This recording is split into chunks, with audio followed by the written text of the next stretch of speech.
Buenos días, familia, Dios le bendiga. Gracias por estar con nosotros en este domingo por la mañana. Aquí estamos en la Iglesia Bautista de La Habra a las 9 de la mañana, alabando y bendiciendo al Señor en el 700 Oeste, La Habra Boulevard en La Habra, California. Les animo que vengan y únense en nuestro tiempo junto en alabanza, adoración.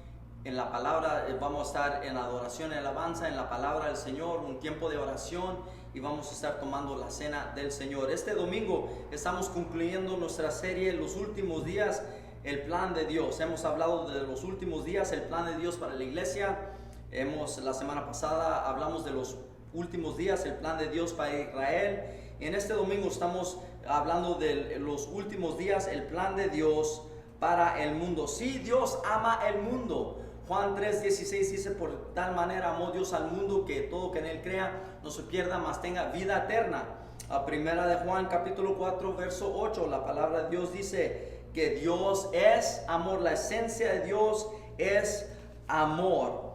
Y sabemos que Dios nos ama y estamos viviendo en esta etapa, en la etapa de gracia, en donde Dios está esperando y extendiendo sus brazos de amor a un mundo perdido en pecado y atado a las cadenas y los lazos del enemigo. En segunda de Pedro capítulo 3 versos 8 al 10, Pedro le está hablando a los creyentes y la palabra de Dios lee de esta manera. En segunda de Pedro capítulo 3 versos 8 al 10, hablando de la venida del Señor. Mas, oh amados, no ignoren esto: con el Señor un día es como 1000 años y 1000 años como un día. El Señor no retarda su promesa, según algunos la tienen por tardanza, sino que es paciente para con nosotros, no queriendo que ninguno perezca, sino que todos procedan al arrepentimiento.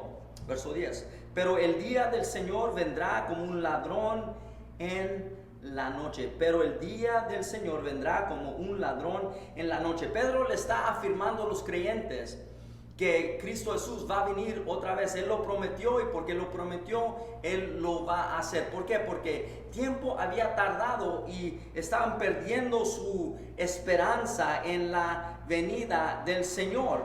Pero en Pedro afirma, él le dice: mira, Dios no es despacio en cumplir su promesa, pero Dios es lento en cumplir su venida, porque está dando tiempo para que personas procedan al arrepentimiento, porque Dios quiere que todos sean salvos. Sin embargo, no todos van a ser salvos. ¿Por qué? Porque personas rechazan el amor de Dios. Pero eso es en 2 de Pedro capítulo 3 verso 9. En el verso 10 el apóstol Pedro les dice: pero el Señor vendrá como un ladrón en la noche, en un tiempo que nadie lo espera. Ese es el rapto, como el apóstol Pablo habló en el libro de Tesalonicenses capítulo 4.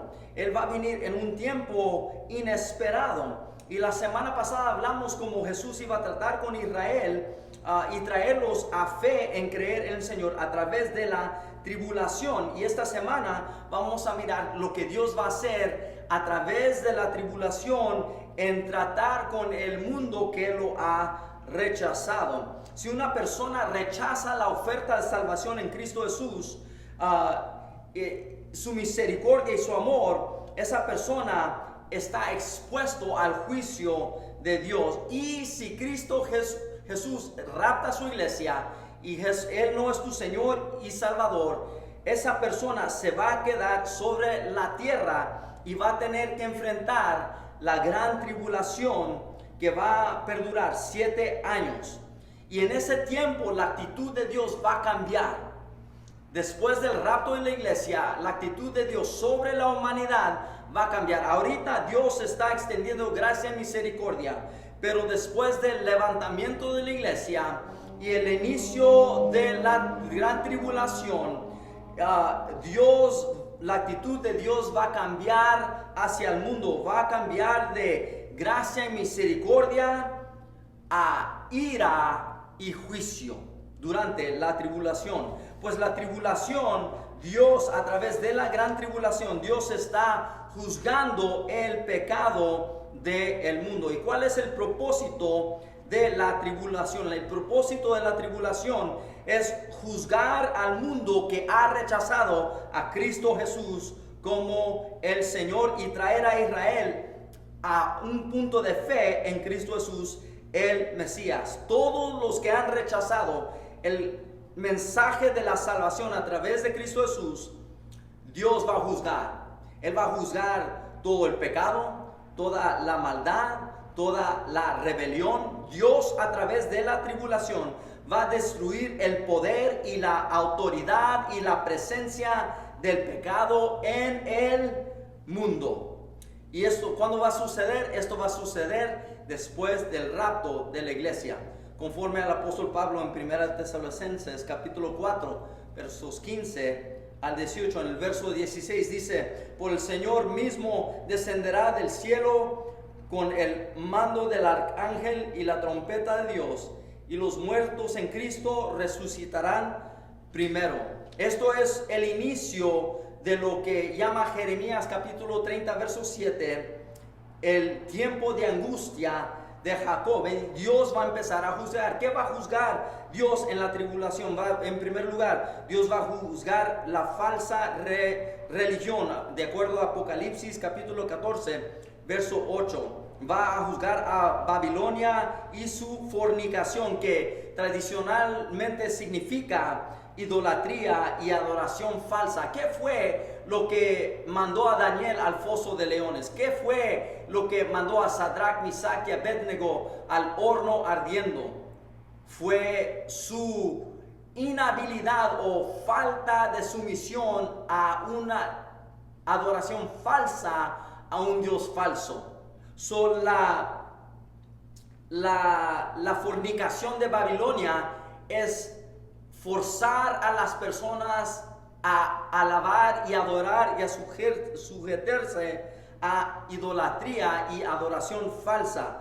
Esa es la primera cosa que Dios va a juzgar a través de la gran tribulación: religión, Babilonia y su fornicación, que es idolatría y adoración falsa. En segundo lugar, va a juzgar las ciudades de las naciones, conforme a Apocalipsis capítulo 20, verso 3. ¿Y cuáles son las ciudades de las naciones? En otras palabras, está hablando del mundo entero. ¿Ves? El anhelo de Satanás es matar, robar y mentir. Matar, robar y mentir. Ese es su trabajo. Y miramos su propósito a través de la tentación de Cristo Jesús en Mateo capítulo 4, versos 1 al 11. ¿Y qué fue lo que el enemigo usó para tratar de tentar al Señor Jesucristo? En primer lugar, el enemigo trató de tentar al Señor Jesucristo con sumisión, a tratar de satisfacer el hambre de su cuerpo a través de su poder. Le dijo al Señor: convierta estas piedras en pan. Y el enemigo está tratando de engañar al mundo a sujetarse a él, al mundo de él, a la tentación de él. Pero Jesucristo le dijo no a Satanás y el mundo, y le dijo sí a Cristo Jesús y su palabra y la palabra de Dios. Dijo sí a la palabra de Dios y dijo no al mundo. La segunda tentación, la primera tentación fue en satisfacer el hambre que él sentía en su cuerpo.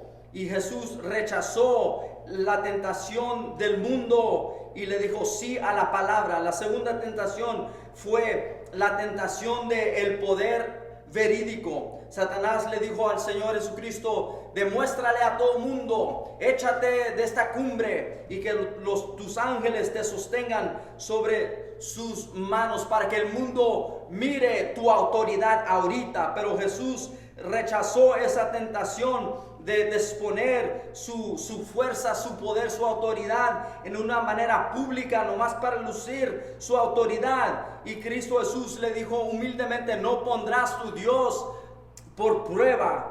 Rechazó esa tentación de demostrar y ejercitar su autoridad verídica en una manera indebida.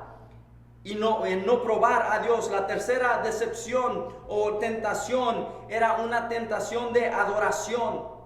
El enemigo trató de tentar al Señor Jesucristo que le adorara, y Cristo Jesús rechazó esa tentación y le dijo: no, adorarás solamente a tu Dios y a tu Salvador. Y pues miramos que el enemigo está tratando de engañar. Esta es la manera que el enemigo engaña las ciudades de las naciones. En primer lugar, Dios va a juzgar la religión falsa a través de la tribulación. En segundo lugar, el Señor va a juzgar las ciudades de las naciones. En tercer lugar, el Señor va a juzgar el pecado individual, conforme a Apocalipsis capítulo 6, versos 15 al 17. Dice en esos versos que todas las personas, reyes de la tierra, los grandes, los ricos, los poderosos, esclavos, libres, toda la humanidad va a ser juzgada en su rechazo de Cristo Jesús y sus pecados a través de la gran tribulación.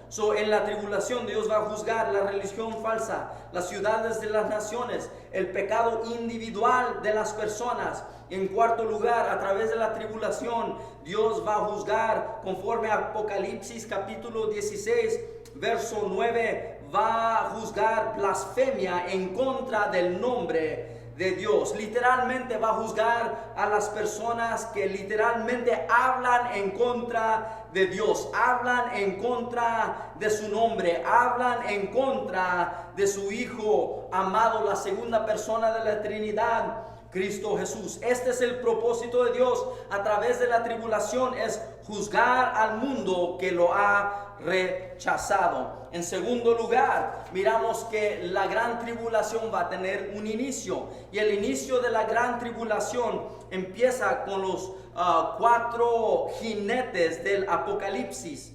La palabra significa en el griego, el Apocalypse, significa el removimiento del velo. En otras palabras, Dios va a hacer a través de estos 4 jinetes, Dios va a hacer claro al mundo lo que Él planifica hacer en el mundo a través de la tribulación. Después del rapto de la iglesia, conforme a primera de Tesalonicenses capítulo 4, versos 15 al 18, la tribulación va a empezar, la gran tribulación va a empezar. Son 7 años de tribulación, y empiezan con el jinete en el caballo blanco, y es seguido con el jinete del caballo rojo, y luego el jinete del caballo negro, y en cuarto lugar el jinete del caballo pálido. Y el primer jinete es la manera en cual se empieza la gran tribulación, y el autor del libro de Apocalipsis es Juan, y él tiene como 86 años en este tiempo y se encuentra en la isla de Patmos. Y Dios le da esta revelación, le demuestra un jinete sobre un caballo blanco, y esto se encuentra en Apocalipsis capítulo 6, y el jinete cabalga sobre un caballo blanco y lleva uno que conquista la tierra. Este jinete en el caballo blanco va a conquistar toda la tierra. En otras palabras, él se va a hacer el líder supremo de toda la tierra y va a destruir a cualquiera que lo opone. Él tiene una codicia inordenada de poder y control. Quiere apoderarse del mundo, quiere controlar todo el mundo. Él es el gran engañador. Él es un dictador del mundo. Es Satanás mismo en carne. El que cabalga este caballo, el jinete, es el hijo de Satanás, el anticristo en cuerpo humano. Él es el Mesías falso hacia el mundo. Este no es Jesús, como muchos piensan, porque está en un caballo blanco y lleva una corona, pero no es Jesús. ¿Por qué? Porque la palabra por corona que se usa en Apocalipsis 6 es la palabra griega Stéphanos, que significa una corona que un un conquistador militar se le era dada. Este va a conquistar al mundo a través de una fuerza militar. Y no es la misma corona que Jesús usa en Apocalipsis capítulo 19, cuando Él viene en un caballo blanco con todos los huestes del cielo juntamente con Él. En Apocalipsis 19, la palabra que se usa es la palabra diadema, que significa realeza o ser rey. La palabra es diadema, no es la palabra Stefanos. La palabra diadema significa que Jesús es el Rey de Reyes y Señor de señores. Y este líder, que se levanta, este jinete que cabalga a través del mundo en un caballo blanco, él va a prometer paz al mundo y va a engañar y va a traer al mundo al punto del conflicto final, a una guerra mundial que va a terminar con la destrucción de todas las naciones del mundo a través de la tribulación. Y en ese tiempo Él va a poner una moneda mundial y va a forzar a todo el mundo que ponga esta marca de esta moneda mundial en su mano o en su frente. Miramos que el Apocalipsis, la gran tribulación empieza con un jinete blanco sobre un caballo blanco, y este es conquista. El segundo caballo de la gran tribulación del Apocalipsis es el caballo rojo, y el que cabalga sobre él es la guerra, conforme a Apocalipsis capítulo 6 verso 4. Este va a remover esa paz falsa que el conquistador ha puesto sobre el mundo. La va a remover y va a empezar una guerra mundial. Va a remover paz de la tierra y con una espada va a empezar una guerra mundial en un día, conforme a Apocalipsis capítulo 9 versos 14 al 15. 2 billones de personas en un día van a morir. Este es el caballo rojo, que es el jinete, es la guerra.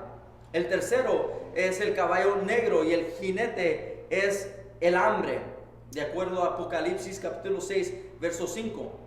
Este jinete va a introducir una escasez de comida sobre la tierra, y en su mano, dice la palabra de Dios en Apocalipsis 6:5, que en su mano tiene unas balanzas, que significa que tiene control de la economía, tiene control del costo de la comida. Él tiene control sobre las finanzas y los sueldos. Él tiene un control completo de toda la comida y todas las finanzas sobre el planeta Tierra, sobre cada nación y sobre cada lengua y sobre cada pueblo. Este es el caballo negro, y su jinete es el hambre.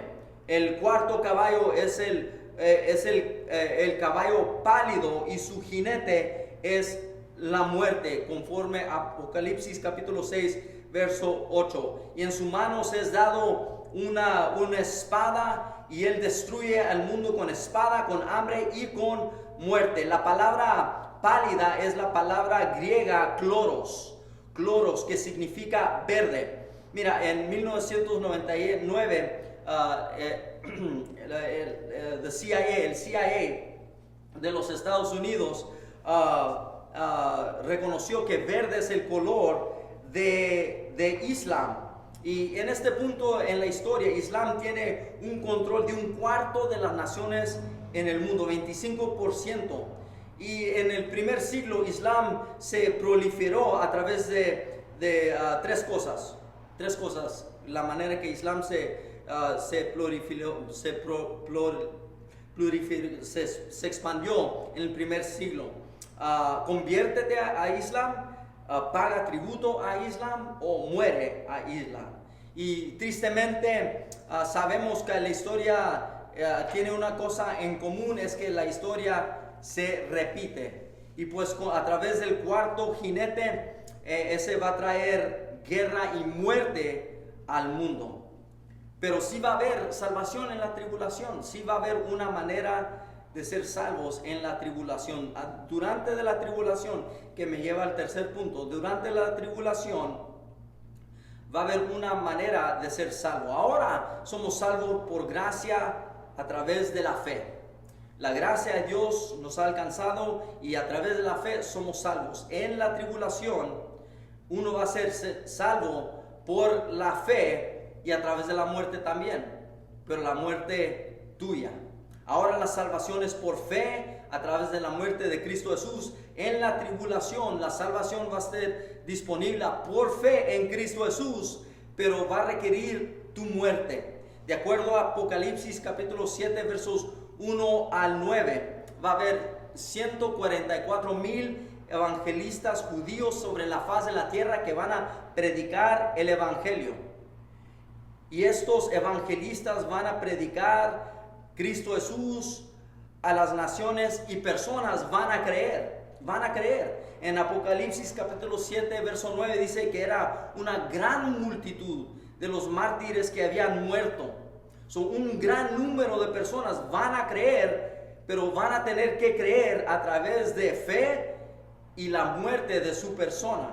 De acuerdo a Apocalipsis capítulo 20 verso 4, habla de cómo personas que no son creyentes, si no fueron raptados en el rapto de la iglesia y han perseverado a través de la tribulación, nos declara en Apocalipsis 24 cómo van a ser salvos. Y van a ser salvos en primer lugar porque no han adorado la imagen de la bestia.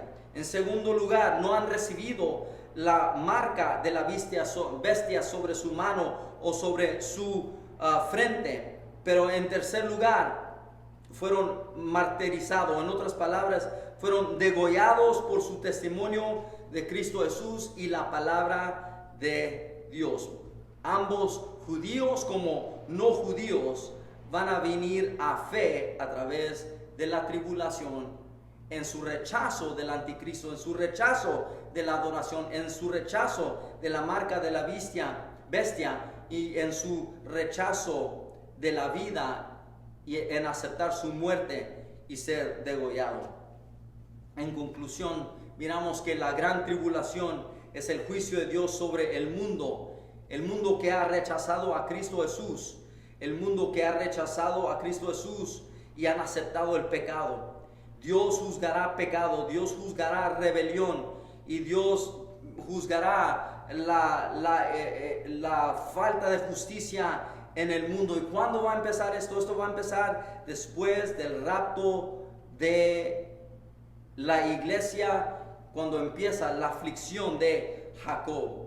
El juicio va a empezar, no solamente el juicio es para el rechazo del mundo que ha rechazado a Cristo Jesús, pero el juicio va a empezar con los jinetes del Apocalipsis. Y esa es la manera que se demuestra el principio de la tribulación a través de un jinete que cabalga en un caballo blanco que conquista todo el mundo. En tercer lugar, salvación en la tribulación va a requerir que tú rechaces el sistema político, que tú rechaces la forma social y el sistema religioso del mundo, que tú rechaces el sistema económico del mundo, y va a requerir el pago de ese rechazo con tu muerte y con tu vida. Dios juzgó la generación de Noé que rechazó el mensaje de la salvación y envió el diluvio. Dios juzgó a Egipto en su abuso del pueblo judío. Hizo una nación grande, próspera y poderosa y la lanzó en la pobreza. En 10 juicios Dios hizo eso. Dios juzgó a Sodoma y Gomorra por su perversión sexual y su estilo de vida. Y esto para nosotros debe causar una alarma dentro de nosotros. Esta semana en California pasaron una ley que iban a remover la pena de personas que tienen relaciones sexuales con jóvenes, niños de 14 años. Eso es, estamos viviendo en esos mismos días que Dios juzgó Si Dios no juzga a los Estados Unidos, va a tener que pedir perdón por Sodoma y Gomorra. Y Dios no lo va a hacer. Dios va a juzgar el pecado sexual pervertido de este mundo. Pero esto no debe de causar una alarma dentro de nosotros, sino debe despertar dentro de nosotros una sed de justicia, una sed de anhelar y hacer y cumplir con la voluntad de Dios. Y las buenas noticias es estas son las buenas noticias, que en Cristo Jesús estamos seguros, somos hijos e hijas de Dios, y Dios va a salvar a su pueblo. Y esta no es una historia de horror para la iglesia, sino es una historia de victoria para la iglesia, porque como Cristo Jesús fue victorioso, como Cristo Jesús murió, fue sepultado y resucitó, la iglesia también va a ser victoriosa en los postreros días. ¿Y qué debemos hacer nosotros? Lo que debemos de hacer en primer lugar es poner nuestra casa en orden, hacer preparaciones prácticas. Hay que esperar por lo mejor, pero preparar en la misma manera por días difíciles. Hay que orar con nuestra familia. Ora, esposo, con tu esposa. Ora, esposa, con tu esposo. Padres, oren con sus hijos juntos y hagan su hogar un lugar para Dios. Oren con su familia. Y en último lugar, hagan a Cristo Jesús el Señor y Salvador de su hogar y de su vida. ¿Quieres hacer eso? Hazlo conmigo en esta mañana. Nomás di esta sencilla oración. Nomás di: Señor Jesucristo, yo confieso con mis labios y yo creo en mi corazón que tú eres el Hijo de Dios, que tú muriste por mis pecados. Te acepto hoy como mi Salvador. Perdóname, sálvame, libérame. Ahora te lo pido, oh Padre, en el nombre de Cristo Jesús. Amén. Si tú hiciste esa oración, yo estoy segurísimo que Cristo Jesús te ha salvado en este día, que su Espíritu Santo mora en ti. Ven con nosotros y alaba al Señor con nosotros a las 9 de la mañana aquí en la Iglesia Bautista de La Habra, en el 700 Oeste de La Habra Boulevard, en La Habra, California. También, si quieres, nomás ore por nosotros, pero si sientes apoyar el ministerio, lo puedes hacer. Hazlo a través de Zelle, Zelle. Ahí puedes bajar una aplicación y a través de tu aplicación bancaria, y si anhelas enviar una ofrenda para apoyar el trabajo del ministerio, lo puedes hacer. Nomás tecla el correo electrónico de la iglesia, que es iblajabra@yahoo.com. Ese es iblajabra@yahoo.com, y puedes enviar una ofrenda de esa manera. Dios le bendiga. Gracias por estar con nosotros. Que la paz de Cristo reine en su vida, en su hogar, en su corazón. Dios le bendiga, familia. Gracias por pasar estos minutos con nosotros en este día. Dios los bendiga. Tengan un domingo bendecido.